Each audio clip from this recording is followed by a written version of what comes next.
Good evening. Okay, I have here, I'm going to fry some wafer thin bone in pork chops. I got this pack out of the markdown the other day for $2.20. And it's six, seven pretty pork chops. Now, what I have over here to do them with is I have salt and pepper, and I do a house blend of paprika, onion powder, and garlic powder. Not onion salt, onion powder and garlic powder. Set this to the side, and I have just a bag like my grandmother and mother used to do. And I have put some plain flour in, just a cup of plain flour. And I have a plate over here. So what I do is I stack my pork chops on one side because this is going to go in the trash. Okay. Alrighty.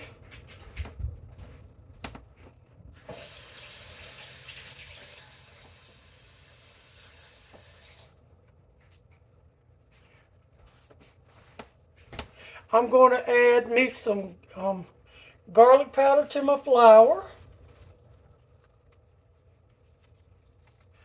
Okay. Add some pepper. And the seasoning is at your liberty, however you choose to do it. And a good amount of salt.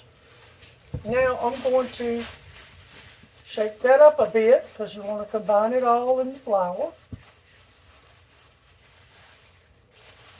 Now, we'll turn these around this way and set me up a little station right here. And then I'm going to take my first one. I have a pan heating up with just enough oil to fry these in because it's not going to take long, they're not thick. And you sort of want to pat it in. Okay? And then you will shake the excess off. And I just go ahead and do them all like this.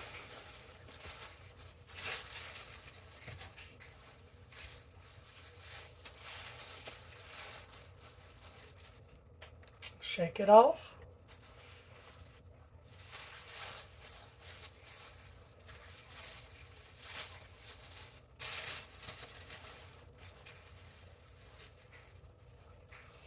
And this makes easier cleanup because when you're through, you can just toss the flour tied up in the bag and toss it away. But we have chickens and stuff, so it'll go in the slop bucket. So it won't go to waste. Okay.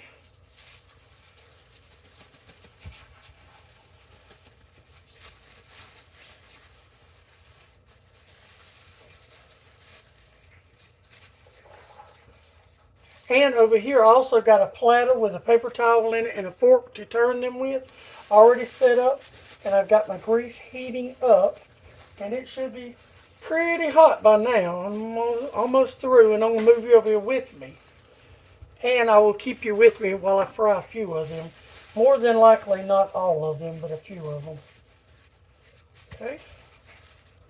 Alright, I'm going to wash my hands and I'll move you with me.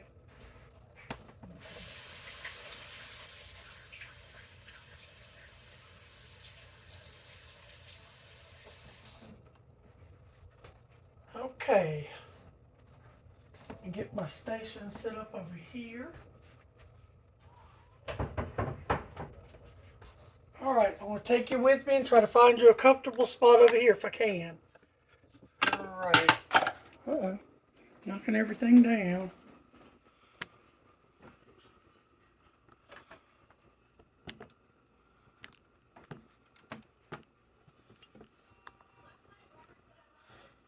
I'll try to make you a little bigger. Hopefully you can see. Okay, I got my pork chops right here. And my skillet will usually hold, I think, 3. We'll see. Because this is normally the size of I. Okay. Move them around. Now that my grease is good and hot, it was on a high, I want to turn it down to a medium high. I don't want them to cook too fast. I want them to get a nice sear that be done in the middle. And please forgive my skillet. I know people hate it, but I like it. So it's a very nice skillet. I just dropped it. So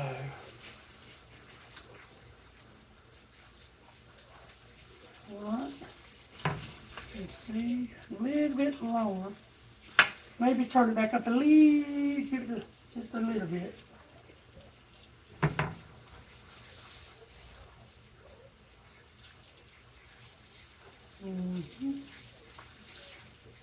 And you brown these as much as you want. And again, that was plain flour, salt, pepper, a little paprika, garlic powder, and onion powder. And that's it, what you see me doing here. And this grease that you fry them in will be perfect for gravy, but I'm not doing gravy today. You turn them. And you may turn these a couple of times. It depends on how brown you want them. He likes them fairly brown. I mean, he would even like them if I burn them a little bit. But I buy them like this, for one, because they mark them down, and you can't beat 7 bone-in pork chops for $2.15. And for 2, it doesn't take long to cook them. So you just want to keep the oil moving. And this is just vegetable oil I'm cooking them in. Sorry, not moving them in. It's nothing particularly special.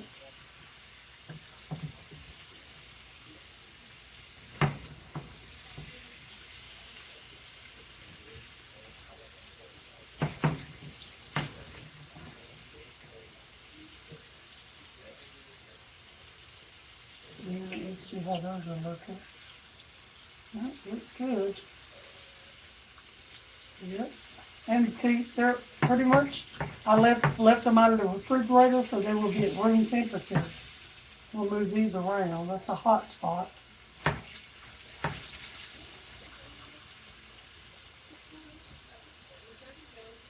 And when pork chops are at room temperature, or chicken or anything, you don't want to leave them out a long time. I set these out of the refrigerator probably 10, 12 minutes before you saw me do what I did over there.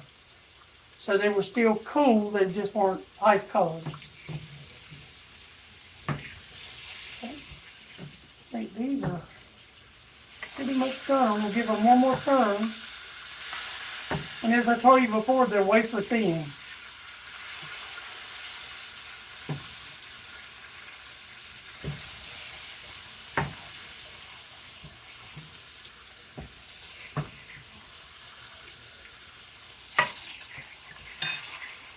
And I guess, you'll see. I might keep you for one more pan, just 4 more. And they may be small enough I could get those in. This big one just made it kind of hard to squeeze them in. And usually if you got small ones like this one is done, I'll take it up, and this one is done. And you'll be able to tell by the rigidity of the meat, how rigid it gets. And then I will just take and layer another one in there. I want that bigger one to sit there for just a minute more.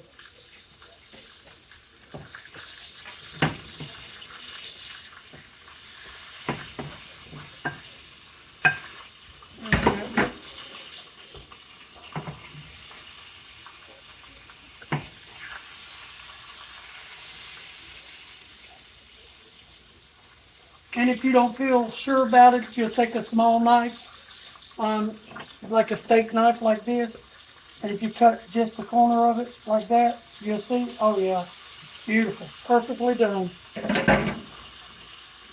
And you can do each one of them like that if you feel comfortable doing that. You don't have to worry about it. Still very much edible.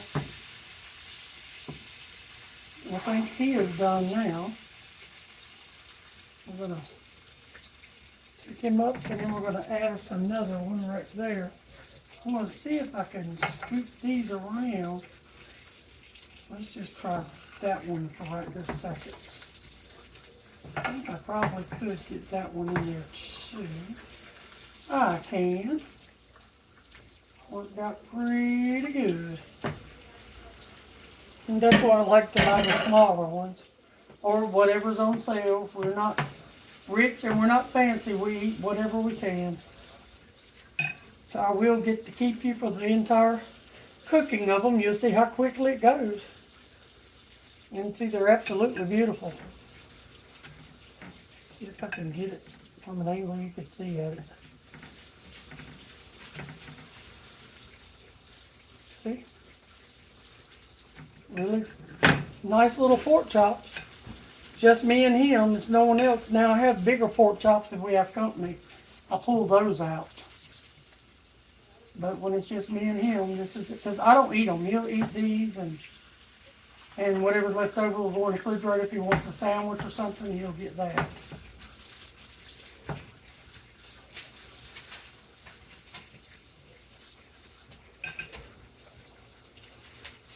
You don't like Miss Stella. No, I'm doing something. You go lay down. I know you smell it. Miss Stella May, our dog, is down here beside of us. She's always down here. I'm an indoor dog. I go outside, use the bathroom, come back in, and lay around all day. I'm the old girl. You old girl. You old girl. Let's see if we can. Let's give you a few more minutes. We'll turn it up a little bit because when I put that mini in there, it took the temperature down a little bit. Stop hitting me. So lay down.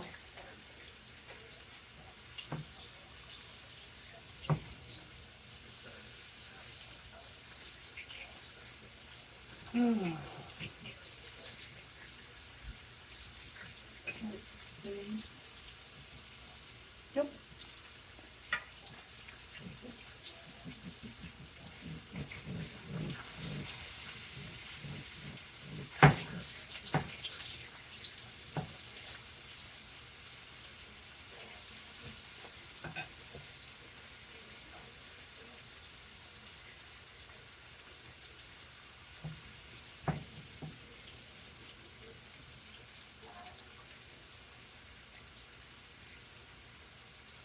And these are really good if you took them all up and if you made a nice pan of gravy and then you put them back in the gravy and let them simmer in the gravy and turn the eye off and put a lid on it and pull it off till y'all got ready to serve your meal. They will be absolutely amazing. Smothered pork chops, and you could do it with some potatoes or some rice.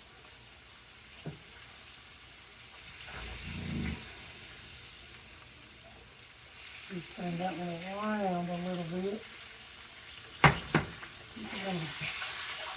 Turn you around too. And I told you, sometimes you turn them several times. It's not a big deal. According to what you and your family like.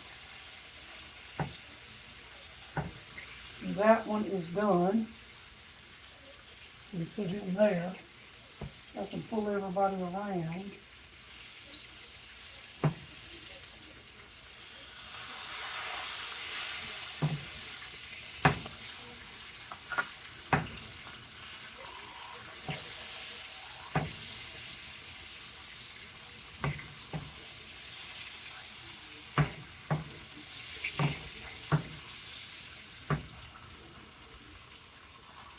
This one's, I think you're done too.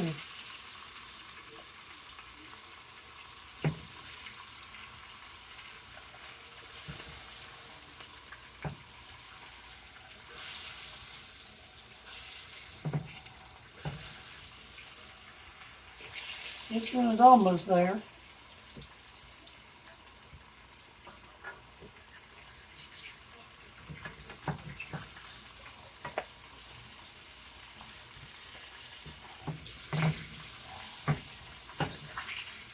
Yep.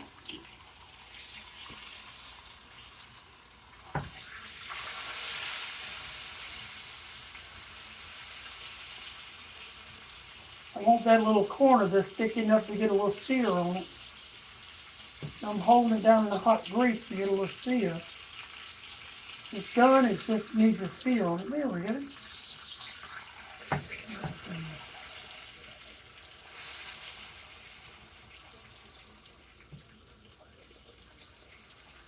Alright, and you stayed with me through the whole thing. I told you, frying doesn't have to be a nightmare.